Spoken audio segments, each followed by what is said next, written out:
할렐루야. 4월 28일 수요일 야곱의 우물입니다.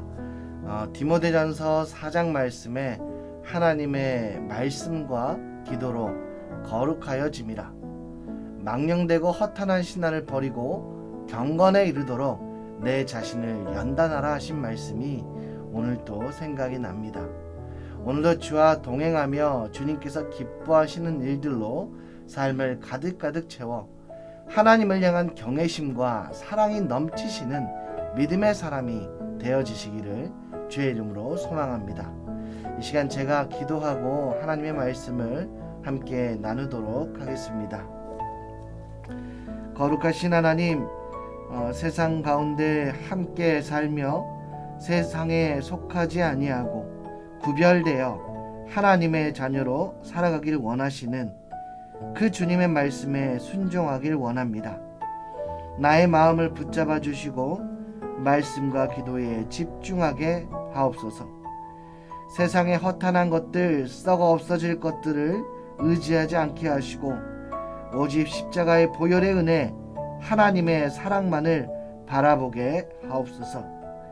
하나님의 은혜가 충만하길 기대하옵고 예수님의 이름으로 기도합니다. 아멘.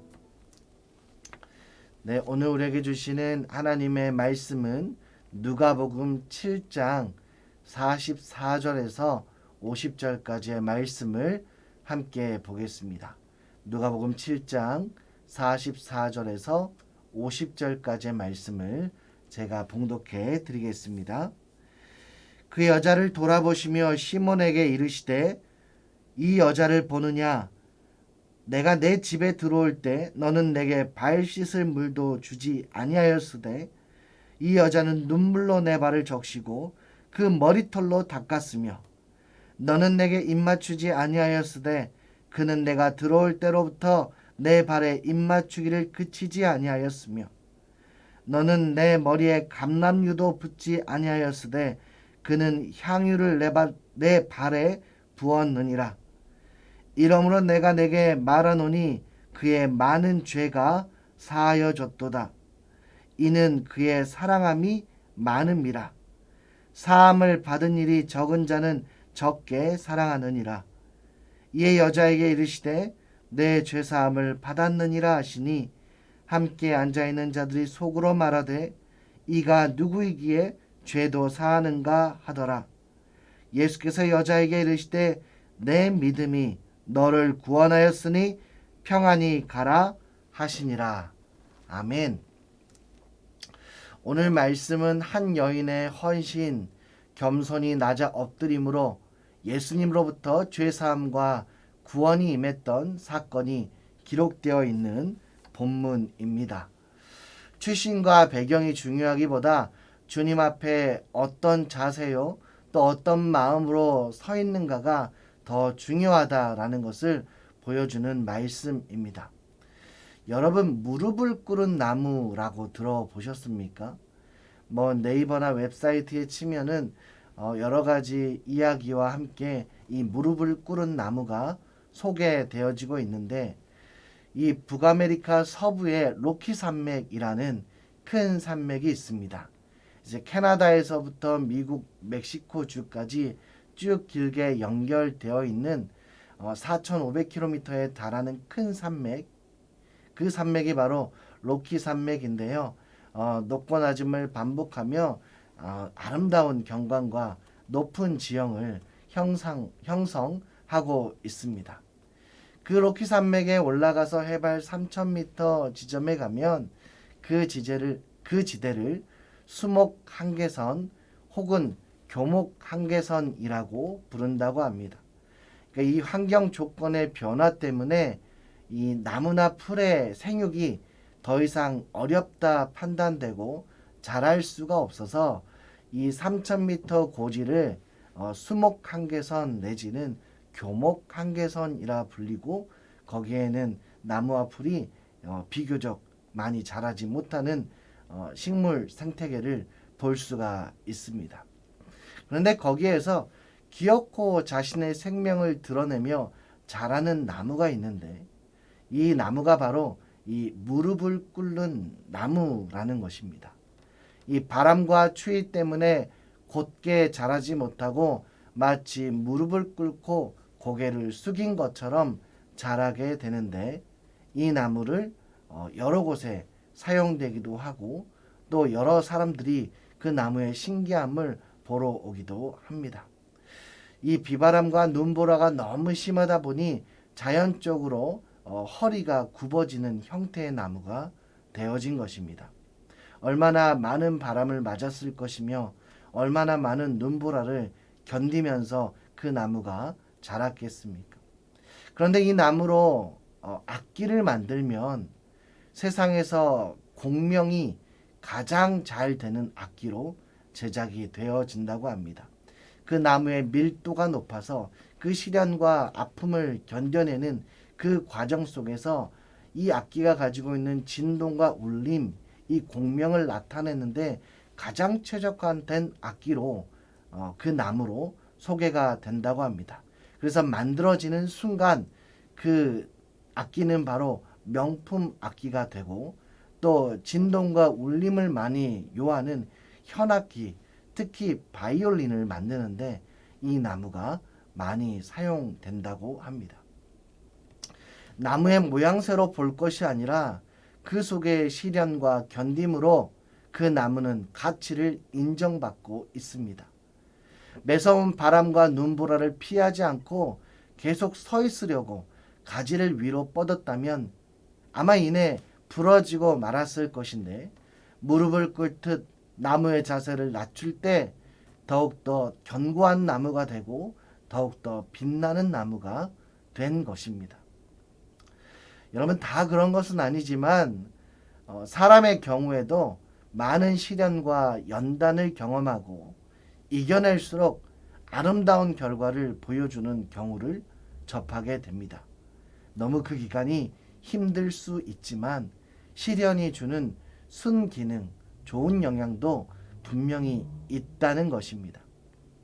우리가 살다 보면 한계라는 것에 직면할 때가 분명히 오게 되는데, 사실 그때가 바로 하나님 말씀에서는, 성경에서는 무릎을 꿇을 때라고 말씀하고 있습니다. 그 당시에는 힘들고 어렵지만 그것이 새로운 세계로 나아가는 관문이 되고 새로운 일을 경험할 수 있는 축복된 기회가 될 수 있습니다. 특히 믿는 사람들에겐, 신앙의 사람들에게는 은혜의 보좌를 이 땅에서 누리는 축복의 순간으로 변형될 수 있다는 것입니다. 예를 들어서 베드로를 예를 들면 주님을 만났을 때 자신의 죄를 깨닫고 주님 앞에 무릎을 꿇게 됩니다.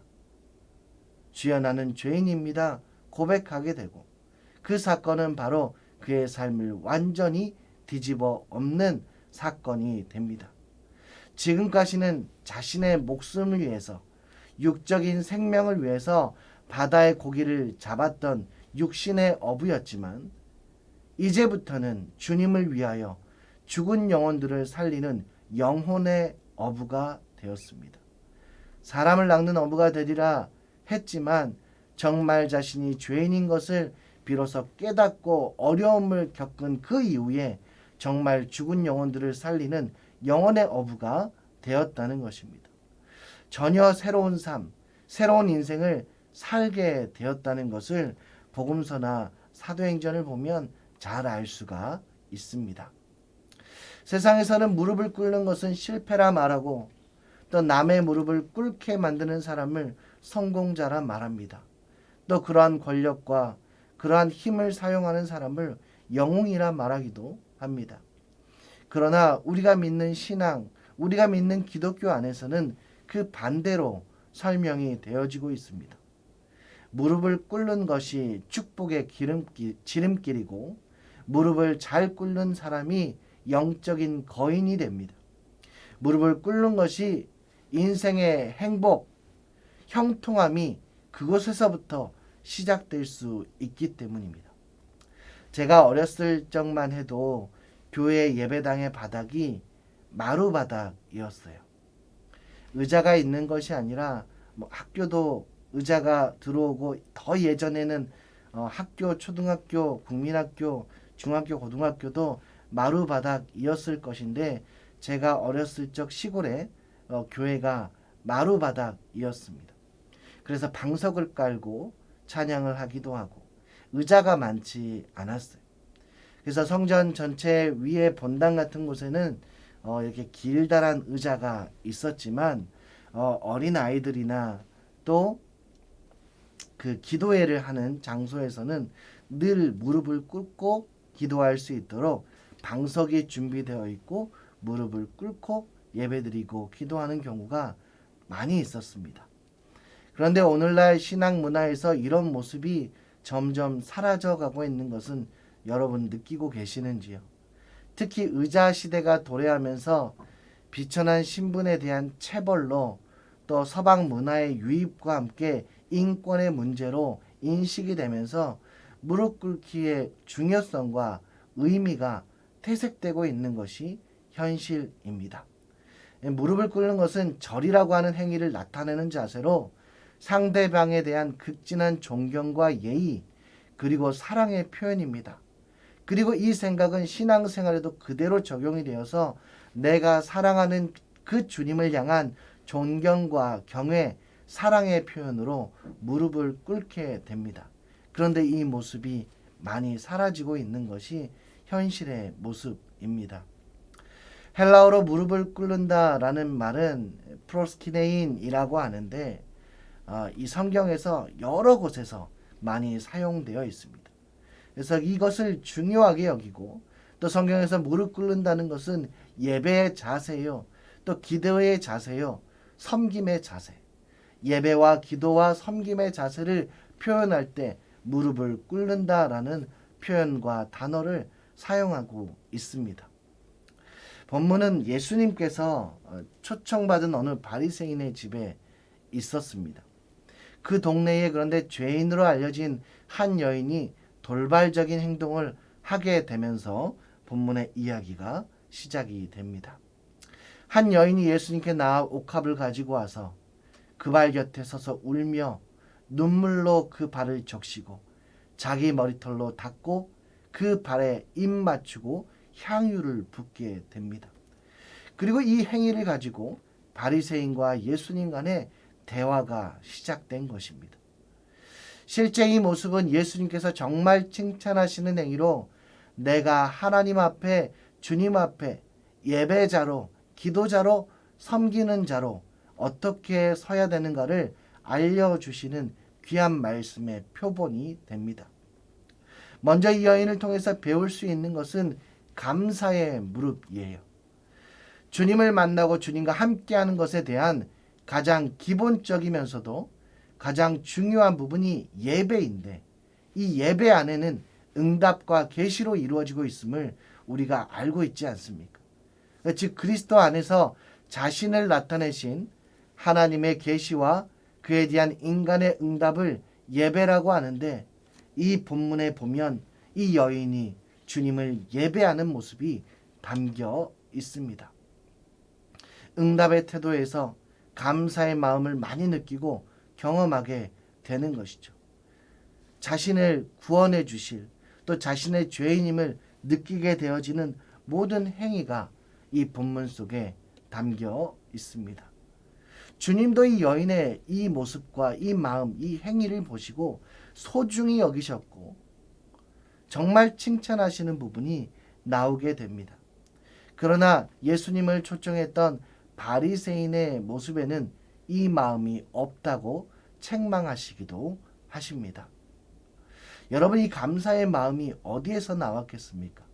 이 여인이 어떻게 감사할 수 있었겠습니까?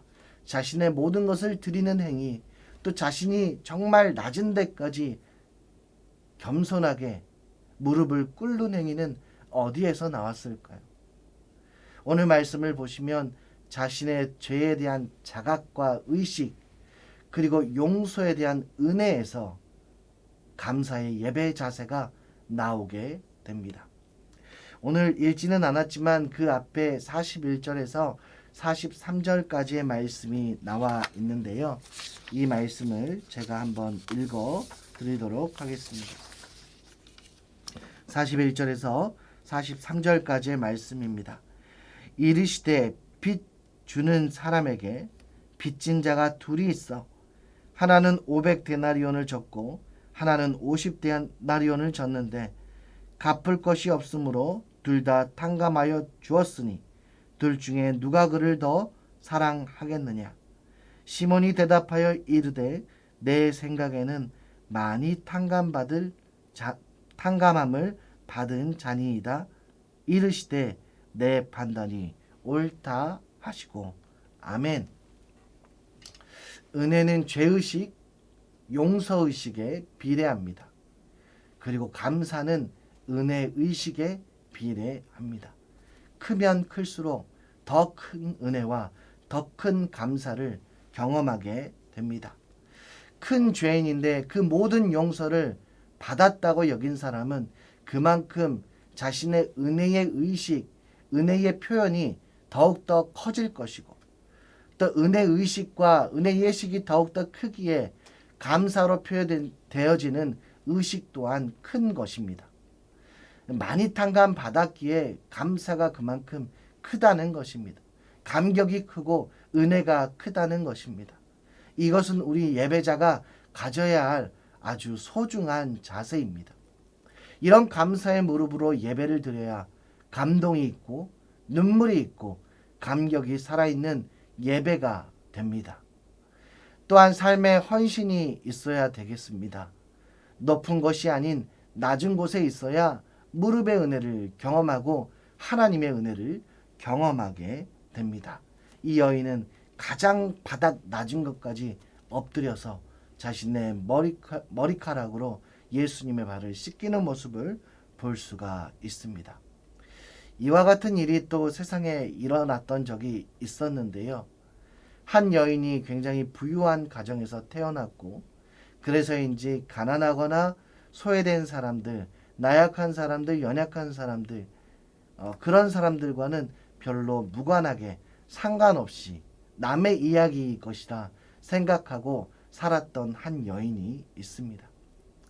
그러던 어느 날 길을 가다가 한 여인이 비명소리를 내고 너무 걱정이 된 나머지 그 여인이 그것을 찾아가게 됩니다. 그리고 비명을 지르고 쓰러진 그 여인을 가슴에 안고 너무나 위급한 나머지 그 여인을 데리고 병원으로 달려가게 됩니다. 첫 번째 병원에 가게 됐을 때는 돈이 없어서 문전박대를 당하게 돼요.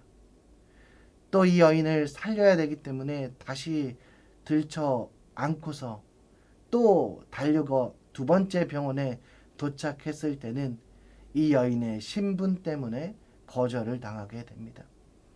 어느 곳 하나 의지할 곳이 없어서 다시 들쳐매고 세 번째 병원으로 가는 도중에 이 여인이 누군지도 모르고 어떠한 여인인지도 모르지만 생명을 살려야겠다는 마음으로 세 번째 병원을 향해서 달려나가는 중에 이 여인이 그녀의 가슴에서 죽게 되어지는 것을 경험하게 돼요.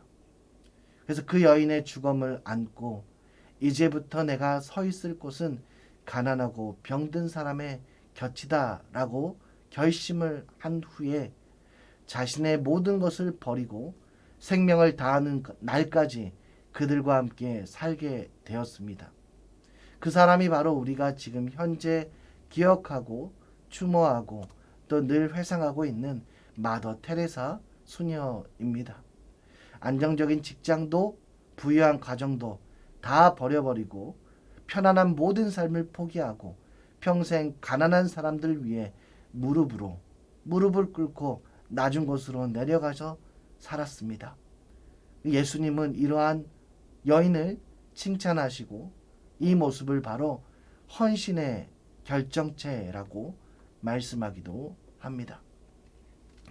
헌신은 사람 앞에서 재가 되고 하나님 앞에서 향기가 되는 것이라고 말을 합니다. 자신은 흔적도 없이 재같이 사라지고 그 모습은 하나님 안에서 향기가 되어 널리 퍼지는 것입니다. 하나님의 축복은 무릎 꿇음에 있습니다. 예배의 헌신에 있고 헌신의 자세에 있습니다. 히브리어로 축복하다라는 말은 바라크인데 이 바라크라는 단어에는 축복하다라는 말도 있지만 무릎을 꿇다라는 뜻도 포함이 되어 있습니다. 즉 복과 무릎 꿇음이 같은 단어라는 것입니다. 다시 말씀드리면 주님 앞에 무릎을 꿇는 것이 축복이라는 말과도 같습니다. 히브리어로 무릎은 힘을 상징하는데 무릎을 꿇는다는 것은 하나님 앞에서 자신의 힘을 굽힌다는 의미도 담겨 있습니다. 모든 것이 하나님으로부터 비롯되었음을 인정하고 받아들인다는 것을 의미하는 것입니다. 그래서 복과 무릎, 이것이 동의어로 쓰이고 있는 것입니다. 우리가 살아가는데 내 뜻대로 되지 않는 상황들이 얼마나 많습니까? 내가 바라지 않는 대로 되지 않을 때가 얼마나 많습니까? 또 내가 감당하기에는 너무나 벅차기도 하고 나 혼자 견디기에는 엄청난 시련과 어려움이 올 때가 얼마나 많습니까? 그럴 때 하나님은 바라크라는 축복이라는 단어를 사용하시지만 무릎을 꿇는 것, 그 바라크도 말씀을 하십니다. 기도를 통하여 하나님과 대화하고 또 하나님 앞에 예배로 나아가고 헌신으로 나아가고 섬김으로 나아갈 때, 그리할 때 죄 많은 여인이 주님께로부터 죄사함과 구원과 평안의 선물을 얻었던 것 같이 나의 삶에도 축복의 열쇠, 은혜의 열쇠로 정말 단단히 묶여있는 자물쇠 같은 단단히 묶여있는 문제가 풀려지는 역사가 있을 줄로 믿습니다. 이 축복과 은혜를 경험하는 하루하루 되시기를 소망하고 무엇보다 하나님 앞에 온전히 서 있는 나의 모습을 발견할 수 있기를 주의 이름으로 축원합니다. 이 시간 함께 기도하기는 하나님 앞에 무릎으로 나가는 백성, 하나님 앞에 무릎으로 나가는 자녀 되게 하시고 문제가 생길 때마다 어려움과 시련이 있을 때마다 주님께 나오는 자녀 되게 하시고 또 나만을 위한 인생이 아닌 주님께서 나를 위해 그러셨듯이 나도 타인을 위한 삶을 살 수 있는 그 마음과 의지를 허락해달라고 기도하시고 또 교회와 대신방 또 연약한 자 환우들과 코로나 종식을 위해서 이 야곱의 우물이 끝난 뒤에도 가시지 마시고 꼭 기도하는 시간을 가지시길 바랍니다. 제가 기도하고 마치겠습니다. 은혜로우신 하나님 아버지, 오늘 주의 말씀을 통해 자신의 모든 것을 내려놓고 주 앞에 전적으로 드리는 여인을 보았습니다. 나는 자존심이 상해서 물질이 아까워서 세상의 편견과 눈초리 때문에 주님 앞에 온전치 못한 모습은 없었는지 돌아보게 하옵소서. 주여 저희를 용서하여 주시고 세상과 하나님을 겸하여 섬기고 하나님께 온전한 순종과 무릎 꿇음이 없었음을 고백하오니 이 시간 보혈의 은총을 씻어주시고 주께서 주시는 평안으로 다시 은혜를 입어 주님 기뻐하시는 삶을 살아가게 하옵소서. 교회를 축복하여 주시고 연일 계속해서 긴장하게 되어지는 코로나2 확산세를 멈춰 주시고 안전하고 평안이 넘치는 이 땅을 허락하여 주옵소서. 대신방 가운데도 말씀에 흥하게 됨과 축복하여 주심을 기대하옵고 날고 나신 예수님 이름 받들어 기도드리옵나이다. 아멘. 네, 이 시간 함께 찬양 한 곡 나누겠습니다. 괴로울 때 주님의 얼굴 보라 함께 찬양하겠습니다.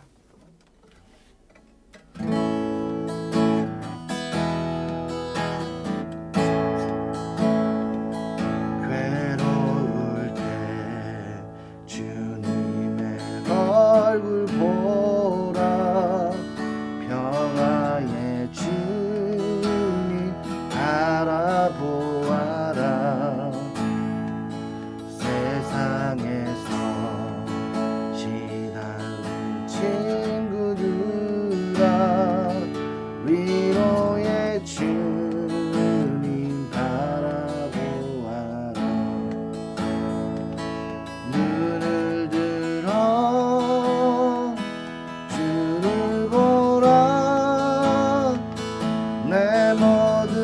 염려 주께 맡겨라. 슬플 때에 주님의 얼굴 보라. 사랑의 주님 안식 주리라. 힘이 없고 내 마음 연약할 때 능력의 주님 알아보아라. 주의 이름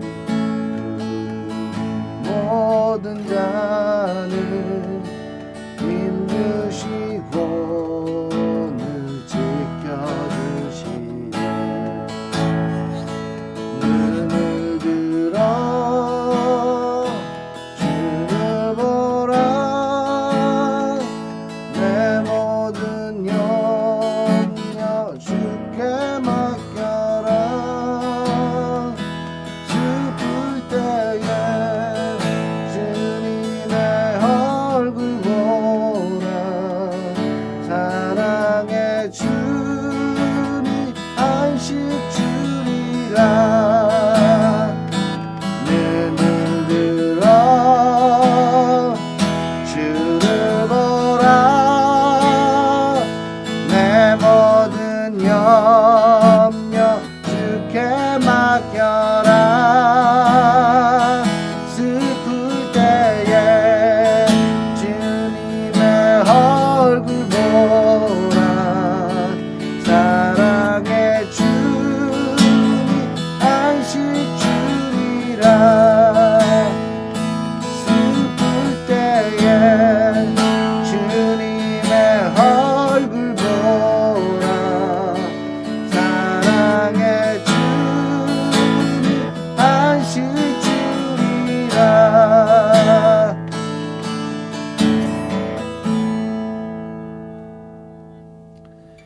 오늘도 주님께서 주시는 생명과 평안의 안식 누리시기를 주의 이름으로 축복합니다. 샬롬.